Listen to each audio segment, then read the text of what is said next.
Gift. अरे सांभाळून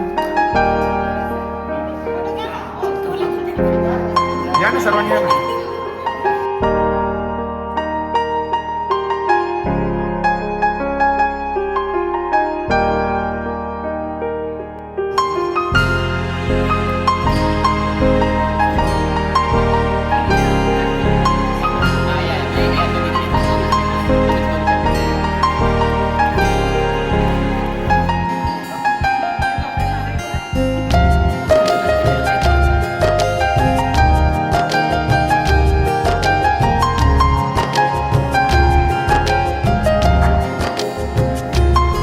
आता आहे का आपल्याला थोडीशी फायर वर्क करायचं आहे. सर्वांनी बोलून फोडा एक संगीत. फटाफट 3 बोलण्यावर 1 2 3.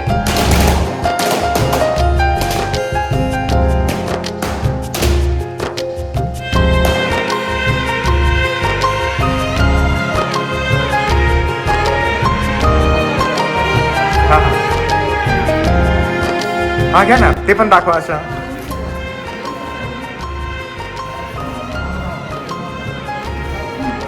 सर्वप्रथम आपण सरांच्या बड्डेसाठी जमलेलो आहोत. तर सर्वांतर्फे वन्स अगेन सरांना खूप खूप वाढदिवसाच्या शुभेच्छा. तर सर्वांनी सरांसाठी एक लाईन लिहिलेली आहे, तर मी काही लाईन्स वाचून दाखवतो तुम्हाला. All round always have solution for any type of issues, personal or professional. Evergreens HOD sir, best leader. Your support and understanding makes our department feel like a family. The finest leader, well disciplined teacher and pure human being, the pillar of our department success. Sir, your leadership and inspiration gives every day. I am grateful for your guidance. May your years ahead be filled with success, good health and continued achievement. तुम्ही फक्त आमचे विभाग प्रमुखच नाही, तर आमच्यासाठी एक खरे मार्गदर्शक, प्रेरणास्थान आहात. तुमच्या शब्दात कृतीतून आम्हाला नेहमी प्रेरणा आणि आत्मविश्वास मिळतो. तुमचा विश्वास आणि साथ आमच्यासाठी सर्वात मोठी ताकद आहे. तुमच्या नेतृत्वाखाली आम्ही केवळ काम करत नाही, तर खूप काही शिकत असतो. तुमच्यासोबत काम करणे ही आमच्यासाठी एक अभिमानाची आणि मनापासून जबाबदारी गोष्ट आहे. असे भरपूर काही आहे, मी तुम्हाला वाचून दाखवले. तर सर्वांतर्फे सरांना वन्स अगेन व्हेरी हॅपी.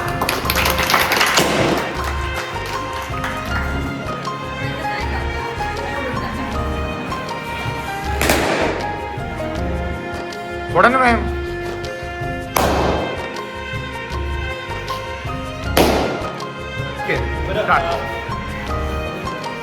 जेव्हा सरांनी ग्रुपवर टाकलं की सरांसाठी एक सेंटेन्स काहीतरी लिहा म्हणून, तेव्हा मी असं लिहिलं होतं, 5 years kid having 41 years experience. एक 5 वर्षाचं बाळ, ज्या बाळाला 41 वर्षांचा अनुभव आहे. ते 5 वर्षांचं बाळ याच्यासाठी म्हटलं होतं की 5 वर्षाच्या बाळाच्या क्वालिटीज असतात की प्रत्येक गोष्ट किनली ऑब्झर्व करतं, काय विसरायचं आणि काय लक्षात ठेवायचं हे त्या बाळाला उत्तमरित्या कळतं. तसं ॲज अ लीडर कोणत्या गोष्टी लक्षात ठेवायच्या, कितीही घाईत असलं तरी एखादी महत्त्वाची गोष्ट जर सांगितली तर सर ती कधी विसरत नाही. ओके. दुसरी गोष्ट, काय विसरायचं हे सुद्धा सरांना उत्तमरित्या कळतं. काही गोष्टी सर फक्त ऐकतात, सोला हो द्यायचा आणि सोडून द्यायचा. ज्या गोष्टी गरजेच्या असतात जर त्या गोष्टी मनात ठेवल्या तर कदाचित एवढी मोठी टीम लीड होणार नाही, ती बिल्ड होणार नाही. सरांबद्दल सांगायचं म्हणजे मी असे बरेचसे लोक बघितलेले, 3-3 लाख पगार आहे, 3-3 लाख रुपये पगार आहे, साधा एक चहा कोणाला पाजत नाही. पुण्याला मी मुलं घेऊन गेलो होतो, पुण्याला मी कॉम्पिटिशनसाठी मुलं घेऊन गेलो होतो. सरांनी सांगितलं होतं पोरांना घेऊन जा, अर्धा खर्च मी करेन. पुढची गोष्ट, LVH कॉलेजला मुलांना स्पर्धेसाठी घेऊन गेलो. सरांनी स्वतःची गाडी त्या मुलांसाठी दिली ड्रायव्हरसाठी. So this is somewhat selfless attitude. Sir जसं तुम्ही नेहमी म्हणतात, म्हणजे सरांना बऱ्याचदा मी बऱ्याच जणांना बोलताना पाहिलंय की ह्या गोष्टी लक्षात घ्या, तुम्हाला अजून खूप पुढे जायचं आहे. हे सांगणारा प्रत्येक जण नाही कॉलेजमध्ये, अनफॉर्च्युनेटली. म्हणजे बऱ्याच कमी लोकांच्या तोंडून असे शब्द ऐकायला मिळतात, म्हणजे ज्यांना खरोखर मनापासून वाटतं की तुम्ही पुढे जावं, असेच लोक अशा पद्धतीचे स्टेटमेंट्स पास करत असतात. त्यापैकी एक म्हणजे सरांव्यतिरिक्त मला अजूनपर्यंत कोणीच असं कोणाकडूनच असे स्टेटमेंट्स ऐकायला मिळालेले नाहीत. So he is the only one. So सरांसाठी असं म्हणावंसं वाटतं, म्हणजे सरांची कृती अशी आहे, कर दिखाओ कुछ ऐसा दुनिया करना चाहे आपके जैसे. जनरली आपण काय करतो, त्या कंट्रोल सी कंट्रोल व्हीचा प्रत्येक ठिकाणी अप्लाय करत असतो. सो मला असं वाटतं सर जे काही करतात इथे आपण खऱ्या अर्थाने कंट्रोल सी कंट्रोल व्हीचा वापर करायला हवा. दुसरी गोष्ट, खुर्चीवर बसलेला माणूस एवढ्या साध्या सिंपल पद्धतीने नसतो. छोटीशी खुर्ची जरी आपल्या तशरीफच्या खाली आली तरी माणसाचा आवाज वाढतो, बिहेवियर चेंज होतो. पण सरांबद्दल तसं नाही. कोणीही भेटलं सर त्याच एनर्जीने त्याच पद्धतीने बोलणार आणि प्रत्येकाला इम्पॉर्टन्स देतात. प्रत्येक HOD असं करत नाही. म्हणजे मी आपल्या कॉलेजबद्दल बोलत नाही, ओव्हरऑल कुठेही तुम्ही जा असे व्यक्ती फारसे दिसत नाही. सो सर आमच्या सर्वांच्या वतीने तुम्हाला वाढदिवसाच्या खूप खूप एवढं लास्ट करा.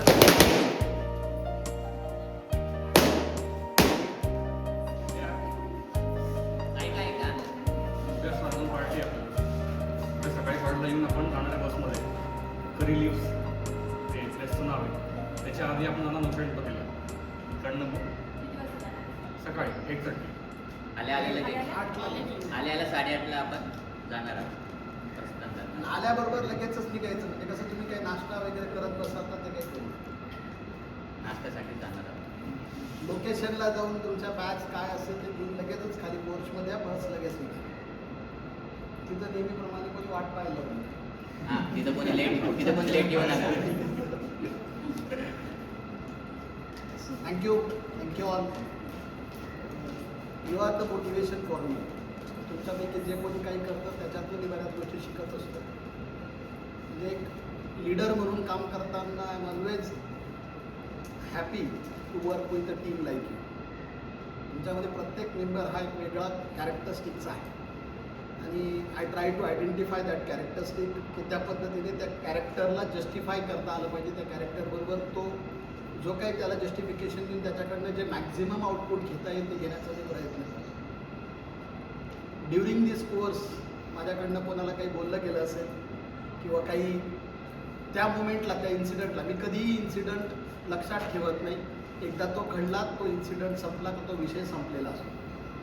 मी त्या इन्सिडंटबद्दल तुम्हाला त्यावेळेला बोललो असेल किंवा काही झालं असेल, तुम्हाला त्याचा राग आला असेल, तर आज मी या दिवशी सगळ्यांना सांगतो की सॉरी म्हणतो. बट ते फक्त तुमच्या आपल्या सगळ्यांच्या आणि इन्स्टिट्यूटच्या आणि विशेष म्हणजे विद्यार्थ्यांच्या बेटरमेंटसाठी असतं. I always work for the betterment of the students. कारण ज्या पालकांनी मी असा पाल्ले आहे की ज्या पालकांनी एकदम वाईट परिस्थिती पाहिलेली आहे आणि म्हणून मी तुम्हाला दिसत असेल की मुलांसाठी जीव काढत असतो. कारण मी ते सफर केलं. आय सफर a lot in my life. मला असं वाटतं माझ्याजवळ आलेला प्रत्येक विद्यार्थी त्याला त्याच्यात कुठेही सफर व्हायला नको. ना पैशांमुळे ना एज्युकेशनमुळे. त्याला जेवढं देऊ शकतो आपण तेवढं देता आलं पाहिजे. That what I feel. कदाचित मला त्यावेळेला त्या परिस्थितीत त्या गोष्टी मिळाल्या असत्या तर आज मी कुठे असतो मला माहीत नाही. पण आय ऑलवेज फील मला जी जागा देवाने दिलेली आहे ती अशी दिली आहे की मला तुमच्यासाठी विद्यार्थ्यांसाठी करायला मिळेल. म्हणून मला देशमुख मॅडम म्हणतात की मी बर्थडेचा पण महिन्यातनं एक केक कापू. मी त्यांचं ऐकतो, मी नाही म्हणत. पण तो त्या मोमेंटला जो आनंद मी तुम्हाला देऊ शकतो तो मला तुम्हाला मिळवून द्यायचा असतो. एक फॅमिली म्हणून आपण सगळे एकत्र येतो, तो एक हॅपीनेस असतो जो तुम्ही एन्जॉय करता. तो माझा प्रयत्न असतो की तो प्रत्येकाला मिळावा. कारण बरेच बर्थडे असे असतात आजकाल घरातले 4 लोकांमध्ये केक कापले जातात आणि एवढी मोठी फॅमिली तर तुम्हाला तो प्राऊड फील होतो. म्हणजे मला कोणाचा बोरसे मॅडमचा बर्थडे आपण सेलिब्रेट केला आणि त्यांचे क्लासचे स्टुडंट आता ॲल्युमिनाय आपले त्यांनी स्टेटस ठेवलं होतं त्या दिवशी. तर मला त्या विद्यार्थ्यांचे फोन आले की सर तुम्ही बोरसे मॅडमचा बर्थडे एवढा मोठा केला, आमचा कधी बर्थडे केला नाही. म्हटलं ते आता माझ्या फॅमिली मेंबर आहे.